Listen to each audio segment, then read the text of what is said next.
Tonight, we revisit one of the most accomplished and most entertaining of classical virtuosos, violinist Itzhak Perlman. We met him first on 60 Minutes back in 1980 when he was just 35. In the 2 decades since, Itzhak Perlman has arrived at superstardom, arguably the greatest violinist of our time. Israeli-born, American audiences first saw him on The Ed Sullivan Show in 1958 when he was just 13.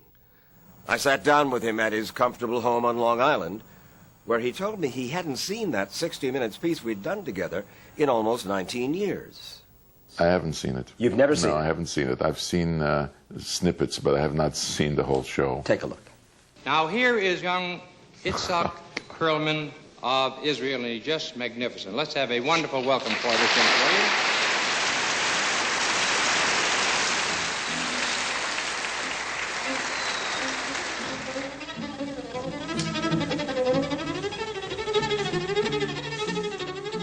Never at once did my hands leave my fingers. Itzhak won a scholarship to the Juilliard School of Music in New York and remained in the United States.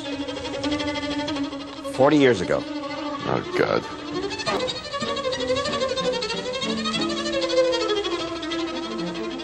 Good Pretty wrist. Good wrist. Pretty good. The Ed Sullivan Show 5 years later. He's 18 now and on his way to the top rank. That is how we followed his career in our original story. And here was more of it from back in 1980. Today, at 35, he performs over 100 times a year in Europe, Asia, the United States.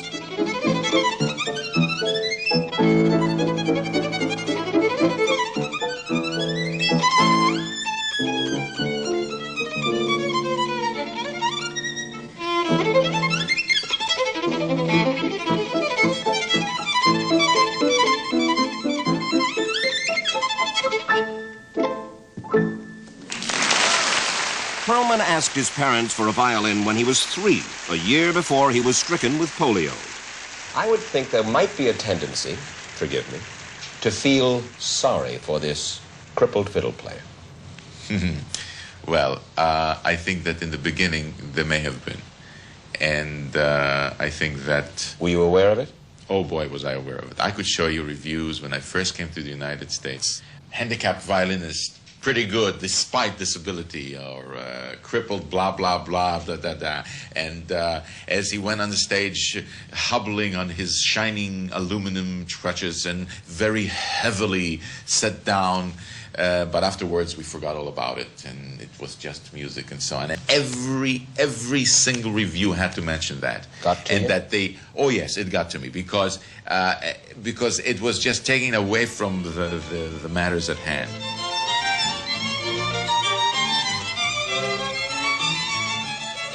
In Zabar's Delicatessen near his home in New York, he's applauded both for his music and his appetite.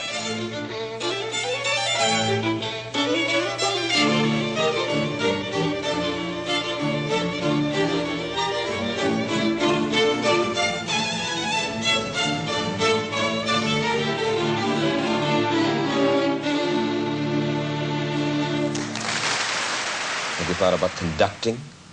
Sure. Everybody thinks about conducting. Why? Look, I'll tell you. What happens is you get in front of an orchestra and you go, and you have the sense of power. And everybody says, no, it's really not the power. It's really the voice, the mass of sound that's coming out at you. It is the mass of sound, but it's partially sort of sense of power. But you know something? I think it takes more guts not to do it than to do it. Why? I still have a lot to do on the fiddle.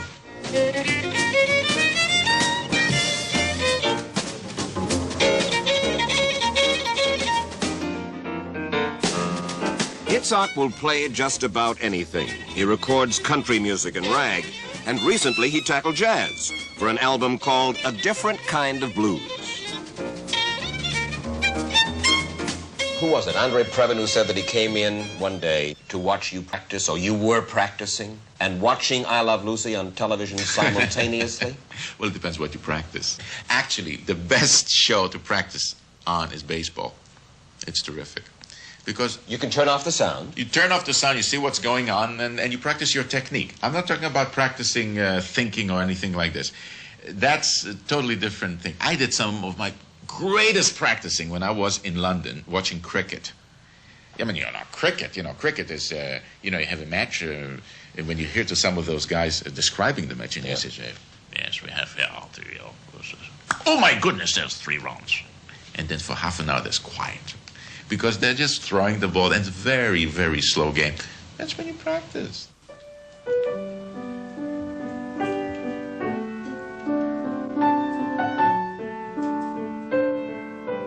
Everyone practices in the Perlman spacious apartment in New York City. He and his wife Toby met 16 years ago when they were both studying the violin.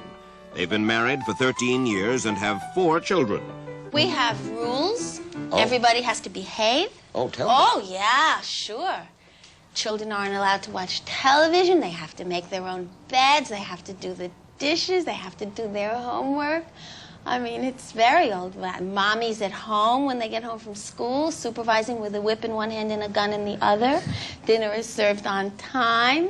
What about the rules that you impose upon Itzhak? Not many. Not many. The biggest problem is the telephone and the increasing lack of privacy. Yeah, I'll cut. Can he handle fame? Has he got a big head? I don't know. Not in the way that you really would associate with this kind of superstardom. Not really. I think he thinks a lot about himself, but not a lot of himself. Sometimes there's a danger that one, with all the lights and all the success and all the cameras and all the articles and all the things, forget why you are here to begin with, and that is because you are playing the violin. Well, now it is 20 years later, and Perlman still plays 90 concerts a year around the world. But he has also undertaken a new career, conducting. In 1997, he began conducting orchestras from Tel Aviv to Philadelphia. And one of the musicians he conducted for, his daughter Nava. Remember her? She was just 10 years old and a budding pianist when we last saw her. But Perlman says being the maestro is not quite what he thought it would be when we first met in 1980. Everything that everybody told me about conducting, I find not true. What do you mean? It's not easy, and it doesn't give you a sense of power. I think that the sense of power, I suppose, will come if what you want to do comes out. And it doesn't always come out unless you work. But you have all of these people there in front of you with all of these instruments, and they are following what they would like to follow, and you want to make sure that what comes from your hands is something that they can follow. And for me, conducting is a little bit like teaching. Closer to the bridge. That's good. And Perlman began doing that too. That's good. That's good. Just last year, he joined the faculty of his alma mater, Okay. Juilliard. But I don't hear chucha. I hear there's a clarity. All right, one more time. He's also teaching at a program he and his wife Toby started 5 years ago. Pretty good. The Perlman Music Program, they call it. Yes. Each summer, 35 promising young musicians from around the world come to their camp to play music and to learn from the master. Right? Are they in awe of you? I don't know. No, come on. I don't know. I'll ask Toby. Do the kids know that he's a superstar? So the kids know that he's a superstar, and they're all terrified, and so they sit down in their places at orchestra, and he begins the rehearsal, and he's sweet, and very concerned with how they feel. Yes. And within a few minutes, you can see the shoulders go down. Right from there, You can see the expression open up, and they're off and running, Toby Perlman launched the camp not only to erase her own childhood memories of pressure-filled days in music school, but also, she said, to give Itzhak back a sense of the joy in music that she felt was waning in him. I took a look 5 summers ago at this guy who never stopped complaining, had stopped smiling, was eating himself into oblivion. And suddenly, during the first, we only ran a 2-week program.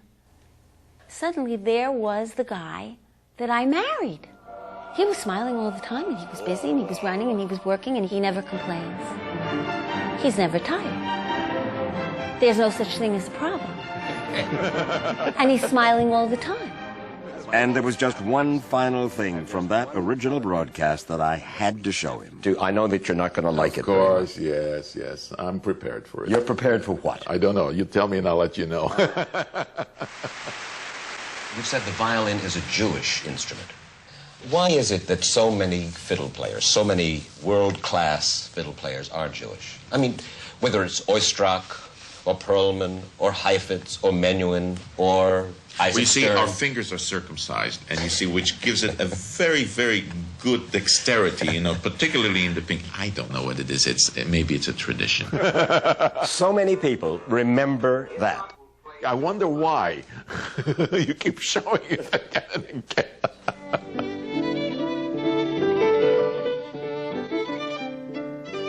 Conductor, teacher, superstar. And what a fiddle player.